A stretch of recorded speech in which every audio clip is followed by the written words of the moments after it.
बच्चों, आज हम पढ़ेंगे व्याकरण में अध्याय 4 सर्वनाम।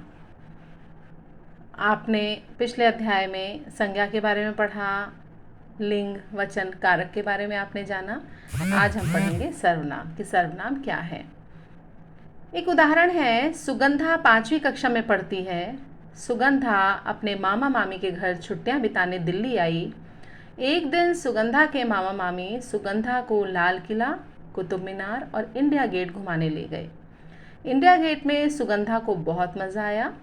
वहाँ सुगंधा ने आइसक्रीम और पॉपकॉर्न खाए।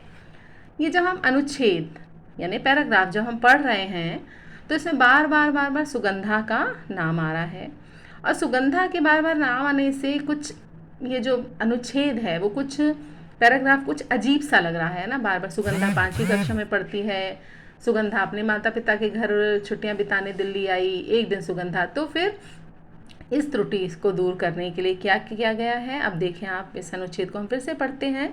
सुगंधा 5वीं कक्षा में पढ़ती है। वह अपने मामा मामी के घर छुट्टियां बिताने दिल्ली आई। एक दिन उसके मामा मामी उसे लाल किला, कुतुब मीनार और इंडिया गेट घुमाने ले गए। इंडिया गेट में उसको बहुत मज़ा आया। वहाँ उसने आइसक्रीम और पॉपकॉर्न खाए। दूसरे अनुच्छेद में सुगंधा के स्थान पर वह, उसके, उससे, उसको आदि शब्द आए हैं और ये शब्द सर्वनाम हैं। तो सर्वनाम क्या है? संज्ञा के स्थान पर आने वाले शब्द सर्वनाम कहलाते हैं। और सर्वनाम के प्रयोग से क्या होता है कि भाषा सरल, सहज और रोचक लगती। कैसे लगती है? रुचिकर लगती है। तो कुछ सर्वनाम शब्द हैं मैं, तुम, हम, वह, यह, कौन, किसे, कोई, कुछ आदि। ठीक है। सर्वनाम शब्द एक बहुत ध्यान देने वाली बात है कि सर्वनाम शब्दों का रूप जो है एक वचन और बहुवचन में अलग अलग होता है। जैसे मैं का हम, एक वचन में जो मैं होगा, बहुवचन में हम होगा। और तुम सब, वह, वे, यह, ये, किसे, किन्हें, किसी, किन्हीं, इसे, इन्हें, उसे, उन्हें, इसको, इनको, उसको, उनको। तो एक वचन में जो मैं, तुम, वह, ये, किसे है, बहुवचन में हम, तुम सब, वे, ये, किन्हें, किन्हीं, ये आ जाते हैं। ठीक है। अब इसके बाद हम पढ़ते हैं आगे। सर्वनाम हमने जान लिया कि सर्वनाम क्या है। तो संज्ञा के स्थान पर प्रयोग होने वाले जो शब्द हैं वो सर्वनाम कहलाते हैं। ठीक है। उसके बाद है सर्वनाम शब्द स्त्रीलिंग और पुल्लिंग में समान रहते हैं। जैसे वह पढ़ रही है और वह पढ़ रहा है। तो जो वचन है ना, वो तो बदल जाते हैं एक वचन और बहुवचन के हिसाब से सर्वनाम, लेकिन लिंग जो है वो समान ही रहते हैं। क्रिया के रूप से ही स्त्रीलिंग या पुल्लिंग होने का पता चलता है। ठीक है ना। जैसे कि वह पढ़ रही है से पता चल जाएगा कि वो स्त्रीलिंग है, रहा है से पता चलेगा कि वो पुल्लिंग है।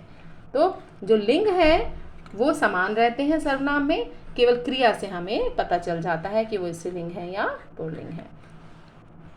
अब उसके बाद हम पढ़ रहे हैं कि सर्वनाम के कितने भेद हैं। तो सर्वनाम के 6 भेद हैं। पुरुषवाचक सर्वनाम, निश्चयवाचक सर्वनाम, अनिश्चयवाचक सर्वनाम, प्रश्नवाचक सर्वनाम, संबंधवाचक सर्वनाम और निजवाचक सर्वनाम। तो सर्वनाम के 6 भेद हैं। पहला अब हम पढ़ते हैं पुरुषवाचक सर्वनाम। तो जिस सर्वनाम का प्रयोग बोलने वाले, सुनने वाले और किसी अन्य व्यक्ति के लिए किया जाता है तो उसे हम क्या कहते हैं? सर्वनाम, पुरुषवाचक सर्वनाम कहते हैं। समझ में आया? तो पुरुषवाचक सर्वनाम क्या है कि जिस सर्वनाम का प्रयोग बोलने वाले, सुनने वाले और किसी अन्य व्यक्ति के लिए किया जाता है उसे पुरुषवाचक सर्वनाम कहते हैं। उदाहरण, मैं, हम, मैंने, मुझसे, आप, तुम, तुमने, तुझसे, वह, वे, उसका और उसके। ठीक है। अब सर्वनाम के भी 3 भेद हैं पुरुषवाचक सर्वनाम के। उत्तम पुरुष, मध्यम पुरुष और अन्य पुरुष। जो बोल रहा है वक्ता वो उत्तम पुरुष होगा, सुनने वाला जो श्रोता है वो मध्यम पुरुष होगा, और यहाँ पर न वक्ता न श्रोता और किसी अन्य के लिए बात हो रही है वो अन्य पुरुषवाचक सर्वनाम होगा। अब इसके बाद आता है दूसरा निश्चयवाचक सर्वनाम। तो नाम से ही प्रतीत हो रहा है कि जहाँ निश्चितता का बोध हो। तो जिस सर्वनाम शब्द से किसी निश्चित व्यक्ति या वस्तु का बोध हो उसे निश्चयवाचक सर्वनाम कहते हैं। तो वे, ये, यह, उसने, इन्हें, वह, उसे, उन्हें, जहाँ निश्चितता का, वे खेल रहे हैं तो यहाँ निश्चित है कि वे खेल रहे हैं। ये मेरे गुरुजी है, निश्चितता का भाव।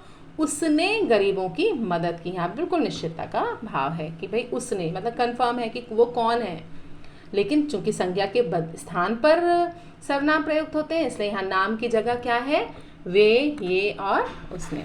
अब इसके बाद हम पढ़ेंगे अनिश्चयवाचक सर्वनाम। अनिश्चयवाचक, जैसे निश्चयवाचक सर्वनाम में वे सर्वनाम शब्द जो किसी निश्चित व्यक्ति या वस्तु का बोध कराते हैं, लेकिन अनिश्चयवाचक में क्या होता है, जिस सर्वनाम से किसी निश्चित व्यक्ति या वस्तु का बोध न हो उसे हम अनिश्चयवाचक सर्वनाम कहते हैं। उदाहरण, कोई, कुछ, किसी और कहीं। ठीक है। बस्ते में कुछ किताबें हैं, तो कुछ में 2 भी हो सकती हैं, 4 भी हो सकती हैं, अनिश्चितता का भाव। अंदर से किसी को बुलाओ, मतलब किसी को भी आप बुला सकते हैं। मैं कहीं भी जा सकता हूँ, तो कहीं भी मतलब निश्चित नहीं है। तो जहाँ अनिश्चितता का भाव है, अनिश्चितता की स्थिति है, वहाँ पर जिस सर्वनाम से किसी निश्चित व्यक्ति या वस्तु का बोध न हो उसे अनिश्चयवाचक सर्वनाम कहते हैं। ठीक है। अब इसके बाद आता है प्रश्नवाचक सर्वनाम। जिस सर्वनाम से प्रश्न पूछने का बोध होता है उसे हम प्रश्नवाचक सर्वनाम कहते हैं। क्या, कहाँ, किसे, कैसा, कौन, कब, क्यों, किसका। थैले में क्या है, प्रश्नवाचक। उसने ऐसा क्यों किया, तबला बजाना किसे आता है, तो प्रश्न। तो जिस सर्वनाम से प्रश्न पूछने का बोध होता है उसे प्रश्नवाचक सर्वनाम कहते हैं। अब उसके बाद है संबंधवाचक सर्वनाम। तो जिस सर्वनाम का प्रयोग वाक्य में संबंध बताने के लिए किया जाता है उसे संबंधवाचक सर्वनाम कहते हैं। जो, वह, जैसा, वैसा, जिसने, उसने, जिसका, उसका। तो संबंधवाचक सर्वनाम किसे कहते हैं, जिस सर्वनाम का प्रयोग वाक्य में संबंध बताने के लिए किया जाता है उसे संबंधवाचक सर्वनाम कहते हैं। जो मेहनत करेगा वह सफल होगा। जैसा देश वैसा भेष। जिसने बनाया उसने बिगाड़ा। तो जो, वह, जैसा, वैसा, जिसने, उसने, तो ये संबंधवाचक सर्वनाम है। निजवाचक, जिस सर्वनाम के प्रयोग से अपने आप या स्वयं का बोध होता है, ठीक है ना, उसे हम निजवाचक सर्वनाम कहते हैं। जैसे स्वयं, अपने आप, खुद। इसमें इसके उदाहरण क्या है, स्वयं, निज, अपने आप, खुद। मैं अपना काम स्वयं करता हूँ, तो स्वयं निजवाचक सर्वनाम है। खुद निजवाचक सर्वनाम है। वह अपने आप आ जाएगा, तुम चिंता मत करो, तो अपने आप। तो ये निजवाचक सर्वनाम है। तो अभी इस अध्याय में हमने पहले तो जाना कि संज्ञा सर्वनाम किसे कहते हैं। तो वे शब्द जो संज्ञा के स्थान पर प्रयुक्त होते हैं वे सर्वनाम कहलाते हैं। उसके बाद हमने ये जाना कि एक वचन और बहुवचन में सर्वनाम रूप बदल जाता है, अलग अलग होता है, लेकिन लिंग में एक ही रहता है सर्वनाम का रूप। और उसके बाद सर्वनाम के भेद हमने जाने कि सर्वनाम के 6 भेद होते हैं, पुरुषवाचक, निश्चयवाचक, अनिश्चयवाचक, प्रश्नवाचक, संबंधवाचक और निजवाचक।